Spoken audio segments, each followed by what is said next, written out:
Ladies and gentlemen, I'm on your sides, but I gotta tell you the truth as I see it. Ladies, let me tell you something. High value men, high value men, the men that you got, the ladies, the men that you ladies say you want, these guys are good. These guys are hella good, okay?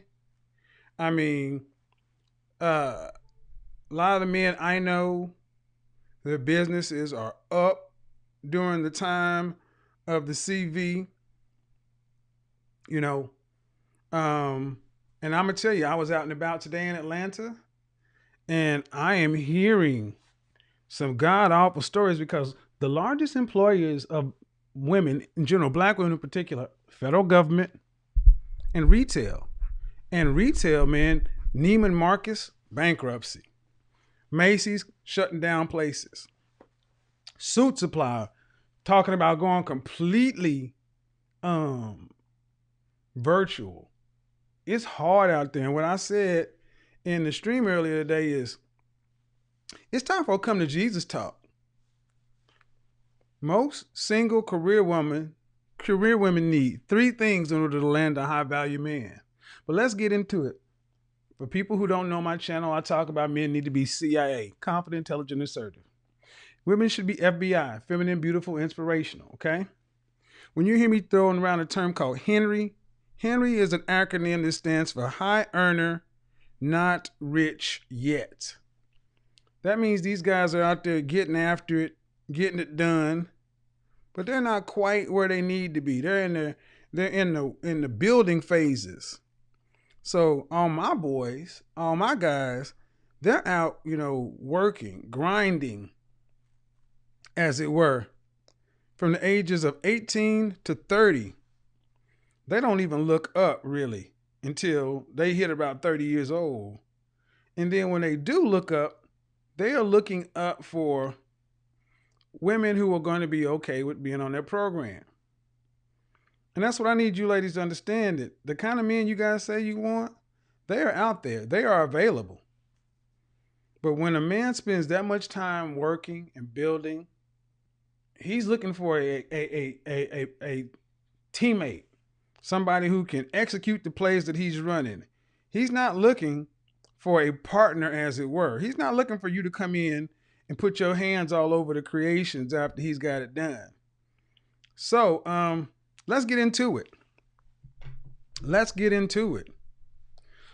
The Henrys, high earners, not rich yet, broken down into two categories. Blake Henry. Blake Henry's the white collar guy. Blake stands for Brad, Lee, Ahmed, Keith, and Enrique. Black, Asian, Middle Eastern, black, white, Asian, Middle Eastern, black, and Hispanic. Blake, B-L-A-K-E. Henry, high earner, not rich yet. I've already broken down the positions that a lot of these guys will have. We're talking about men in the top 10%. Top 10%. They're making $120,000 to be in the top 20%. Top 10%. To be in the top 10%, you need to make $10,000 a month in Dallas. And you need to, and in order to be making that kind of money, you have to be a hard worker and a high earner. And these guys want to be in the top 5%. Because a lot of you ladies say you want to be stay-at-home wives.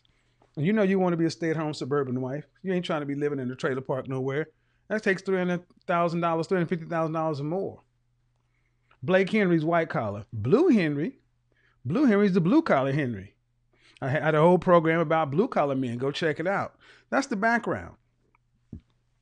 The net of it is that regardless if they're blue collar or white collar, a lot of women today say they want to be stay-at-home wives and, and I'm going to tell you this, that's cool. But if you want to be a stay-at-home wife, you got to be stay-at-home wife material. And that's a young woman. That is a young woman. That's a young woman's game. That's a woman's game who's 27 and under. 27 and under. Stay-at-home wives. When these guys go looking for wives at 35 years old, they're not looking for 30-year-old women. They're looking for women at least 10 years younger than them. somebody who does not have all the emotional baggage, just doesn't have all the call it mileage, just call it years. They don't have all that. Looking for somebody who is younger, less experienced, and somebody who can follow a lot better. That's what these guys are looking for. So for when a man hits that kind of income, $120,000 or something, he's about 30 years old. So the questions really start to come is, here's a question. What if you're a woman 30 to 35 years old? Do you really have a plethora of options out there? I mean, I know a lot of women on YouTube and stuff talk like they're living their best life, but you don't need to go any further than Fox Soul and look at Queens and Cocktails, and you see attractive 40-plus-year-old black women.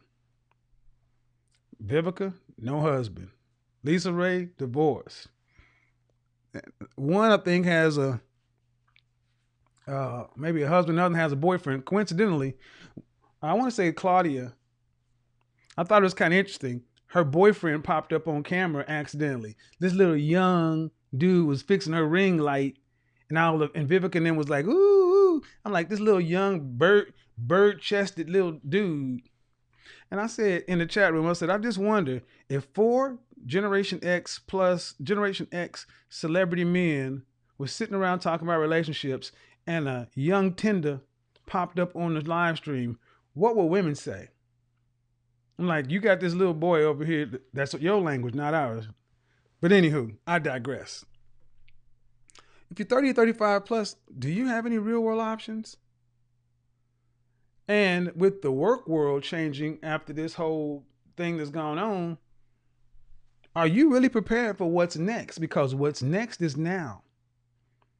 I don't know where you're living, but I can tell you this. When you carry yourself back out into the work world, you're going to find very quickly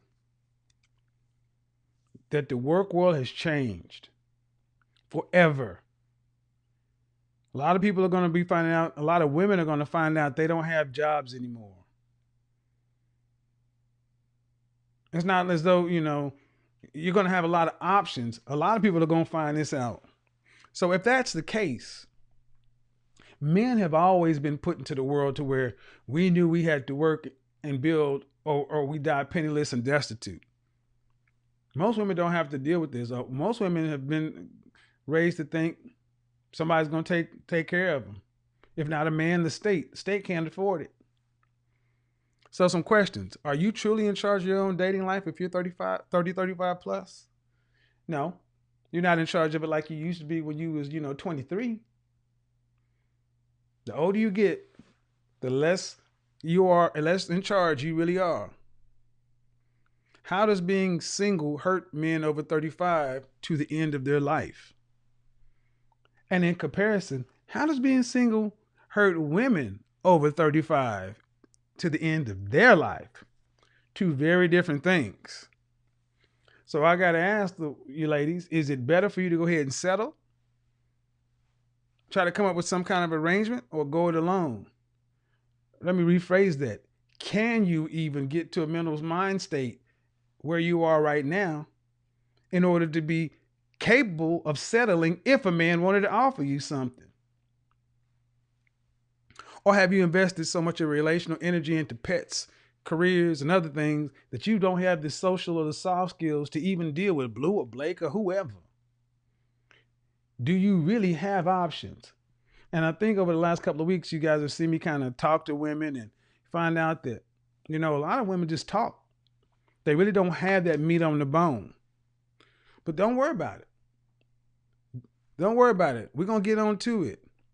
It's possible for women's soft skills to suck too. They could be socially awkward. But is all hope lost? And are you doomed?